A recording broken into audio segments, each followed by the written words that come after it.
wassalatu wassalamu ala rasulillah wa ala alihi wa sahbihi wa man wala wala hawla wala quwwata illa billah. Allahumma anfa'na bima 'allamtana wa 'allimna bima yanfa'una wa zidna ilman ya rabbal alamin. Amma ba'du. Kita hari ini akan berbicara tentang definisi ilmu nahwu dan sorof dan apa perbedaan antara keduanya. Langsung saja saya bacakan di sini. Sekalian saya harokati ta'rifu ilmi an-nahwi. Artinya adalah definisi ilmu nahwu wa as-sarfi dan definisi ilmu sorof. Wal farqu dan perbedaan bainahuma di antara keduanya. Jadi apa perbedaan antara ilmu nahwu dan ilmu sorof itu? Langsung saja kita bahas definisi yang pertama, an-nahwu. An-nahwu huwa, nahwu itu adalah ilmun, sebuah ilmu yang tu'rafu, bisa diketahui, bihi, dengannya. Jadi sebab ilmu ini ahwalu awakhiril kalimati, keadaan-keadaan akhir-akhir kata itu bisa diketahui. Jadi dengan mempelajari ilmu nahwu, ya kan, kita bisa mengetahui keadaan-keadaan akhir kata. Seandainya sebuah kata itu sudah menjadi sebuah kalimat, gitu kan. Ya, seandainya ada sebuah kata kok belum jadi sebuah kalimat, itu belum bisa diketahui oleh ilmu nahwu, karena itu adalah masih di ilmu sorof. Jadi kalau dia masih berupa kata saja, belum menjadi sebuah kalimat, maka itu bukan tanggungan ilmu nahwu. Jadi itu masih ada di ilmu sorof. Jadi ilmu nahwu itu sudah sebuah kata yang sudah menjadi atau sudah masuk di dalam sebuah kalimat, itu adalah ilmu nahwu. Kemudian mujtami'atan, makanya ada kata mujtami'atan, artinya adalah terkumpul, gitu kan. Sebuah kata sudah berkumpul. Jadi tidak bisa sebuah kata itu terpisah. Kalau terpisah itu ilmu nahwu, kalau terpisah itu ilmu sorof. Jadi kalau ilmu nahwu itu kalau sudah sebuah kata sudah terkumpul, gitu kan, sampai sehingga kata itu menjadi sebuah kalimat. Min haitsul i'rabu wal bina, dari segi i'rabnya dan segi mabninya. Jadi ada istilah dalam ilmu nahwu, ada i'rab, ada mabni. I'rab itu harokat akhir kata itu bisa berubah.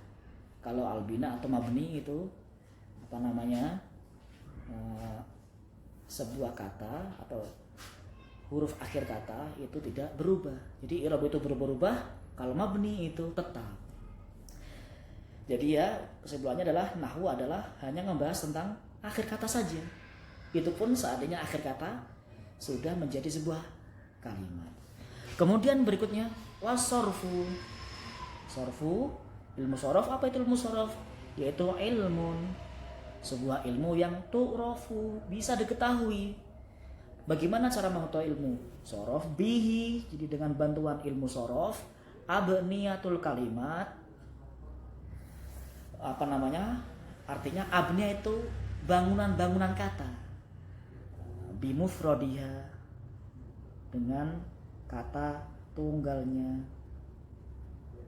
Jadi ilmu sorof itu hanya membahas tentang bangunan-bangunan kata atau bentuk-bentuk kata. Jadi belum menjadi sebuah kalimat. Tadi saya sudah bilang bahwa seandainya sebuah kata itu sudah menjadi sebuah kalimat, itu bukan tugas sorof, bukan tugas ilmu sorof. Jadi ilmu sorof hanya tugasnya mengetahui bangunan-bangunan kata atau bentuk-bentuk kata. Jadi kalau gampangnya ilmu sorof itu masih berupa pasir, masih berupa semen, masih berupa batu, kerikil dan sebagainya. Jadi belum sebagai bangunan. Jadi kalau ilmu nahwu itu sudah menjadi sebuah rumah, sebuah sekolah, intinya sudah menjadi sebuah bangunan gitu. Itu ya, kita sudah ngebahas tentang definisi nahwu dan sorof. Selanjutnya kita akan ngebahas berikutnya, yaitu fal farqu bainahuma, yaitu perbedaan di antara keduanya. Apa bedanya antara nahwu dan sorof? Walaupun tadi sudah saya jelaskan perbedaannya, kita supaya lebih paham. Jadi kita ngebahas bahasa Arabnya atau tulisannya di bawah ini. Fal farqu, perbedaannya adalah annal bahtan nahwiyya, membahas ilmu nahwu, yakunu itu ada di kalimati, ada di dalam kata-kata bijtimaiha, seandainya kata-kata itu berkumpul. Seandainya sebuah kata sudah berkumpul sebagai sebuah kalimat, nah itulah tugas nahwu atau yang dibahas oleh ilmu nahwu. Istimaiha ma'a ghairiha, sebuah kata bersama yang lain. Jadi kalau seandainya masih sendirian, itu bukan pembahasan ilmu nahwu. Jadi ilmu nahwu ketika sebuah kata itu berkumpul bersama dengan kata yang lain. Nah, intinya kalau sudah menjadi sebuah kalimat. Kalau wal bahsus sorfi, kalau sorof itu gimana? Sorof itu yakunu fil kalimati, itu ada di dalam kata-kata bimufrodiha. Jadi membahas tentang sebuah kata ala hiddah, secara terpisah. Jadi ilmu sorof itu hanya ngebahas sebuah kata secara terpisah, jadi belum menjadi sebuah kalimat. Kita lanjutkan, itu perbedaan yang pertama. Kalau perbedaan yang berikutnya adalah wal farqu aidon, ini ada perbedaan yang lain. Annal bahtan nahwiyya, sesungguhnya membahas ilmu nahwu atau bahasan ilmu nahwu itu yakunu fi ahwali awakhiril kalimati. Jadi yang dibahas adalah keadaan-keadaan akhir kata saja. Jadi dia nggak ngebahas awal kata atau tengah kata. Yang penting nahwu itu hanya yang dibahas akhir katanya. Contohnya seperti al-baitu, yang dibahas bukan alif lamnya, bukan ba-nya, bukan ya-nya, tapi yang dibahas ya taknya saja. Karena huruf akhir al-baitu adalah huruf ta. Itu yang dibahas oleh ilmu nahwu. Kalau sorof gimana? Wal bahtsu as-sorfiyu yakunu fi abniyatil kalimati. Kalau sorof itu dia adalah yakunu, hanya ada di bangunan-bangunan kata saja. Jadi apakah ini isim fa'il, contohnya fa'ilun, nama isim fa'il, nasirun, contoh isim fa'il nasirun, ada khorijun, ada dakhilun, ada lagi seperti jalisun. Nah, itu kan bentuk kata, ngikut kata fa'ilun. Fa'il namanya isim fa'il. Atau sebuah kata yang ikut wazan maf'ulun gitu kan. Seperti mansurun, seperti makhrujun, madkhulun, maftuh, itu namanya bangunan kata. Jadi belum masuk sebagai belum masuk dalam sebuah kalimat. Jadi dia adalah yang dibahas oleh ilmu sorof hanya bangunan-bangunan kata atau bentuk-bentuk kata, gitu kan. Jadi dia nggak ngebahas akhir kata, karena yang bertugas ngebahas akhir kata adalah ilmu nahwu. Ini contoh di bagan ada al-farqu bainan nahwi wa sorfi.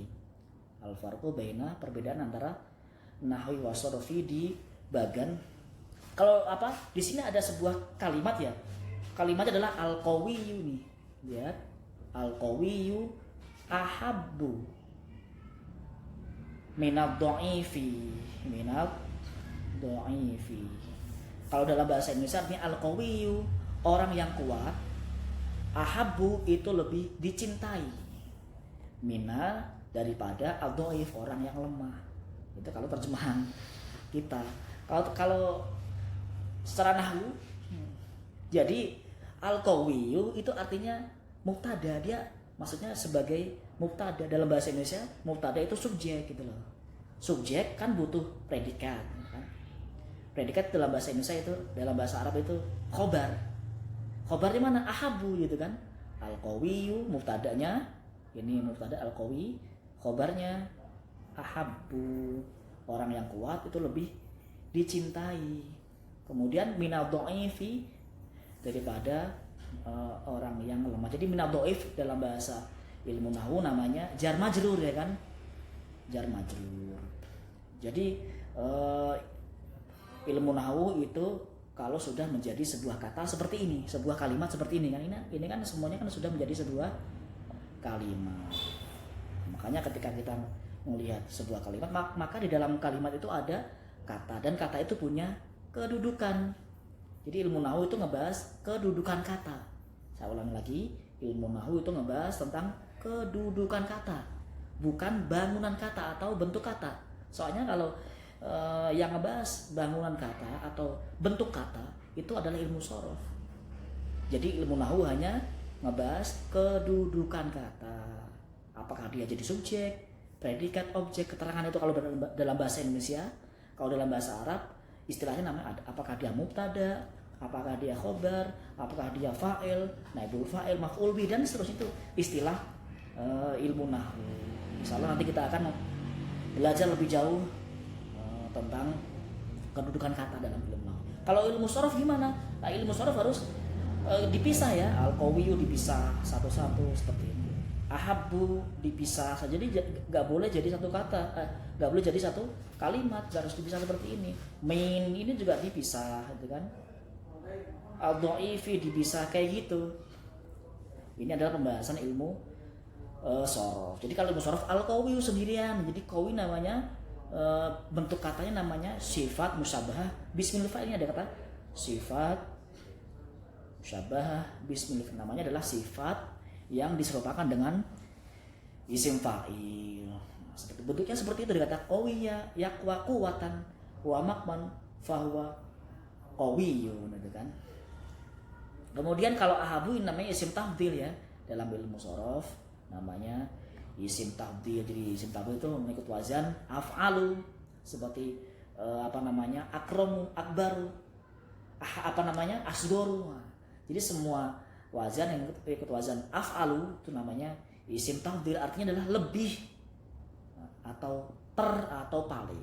Jadi ahabu bisa diartikan lebih dicintai atau lebih atau tercintai atau paling dicintai. Min ini adalah huruf jar. Kemudian al-dhaif adalah sama seperti al-qawi, yaitu sama-sama sifat musyabah bismil fa'il, karena ini tasrifnya dari kata dha'ufa yad'ufu du'fan wa mat'afan fa huwa dhaif, gitu kan. Jadi enggak ngikut wazan fa'ilun. Jadi dia bukan isim fa'il. Isim fa'il tadi saya bilang nasirun, gitu kan. Khorijun ini ngikut wazan fa'ilun. Sedangkan kalau qawiyun, dhaifun ini tidak ngikut wazan fa'il. Karena itu ini bukan isim fa'il ya. Al-qawi, al-dhaif itu bukan isim fa'il, namanya sifat musyabahah bismil fa'il. Mungkin hanya itu aja yang bisa disampaikan. Kesimpulannya adalah nahwu itu ngebahas kedudukan kata, kalau shorof itu ngebahas tentang bentuk-bentuk kata. Mungkin hanya itu yang bisa disampaikan. Kurang lebihnya saya minta maaf. Kita akhiri dengan membaca alhamdulillah kafil majlis rabbil alamin, subhanakallahumma wa bihamdika asyhadu an la ilaha illa anta astaghfiruka wa atubu ilaika. Assalamualaikum warahmatullahi wabarakatuh.